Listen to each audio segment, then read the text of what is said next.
আপনি জানেন কি গাজায় এখন কি হচ্ছে?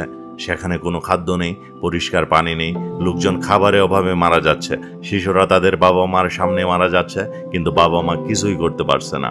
তারা অসহায়ের মতো দেখছে শুধু। মিশরের সাথে বর্ডার বন্ধ, যে কোনো ধরনের সহায়তা নিষিদ্ধ গাজাতে।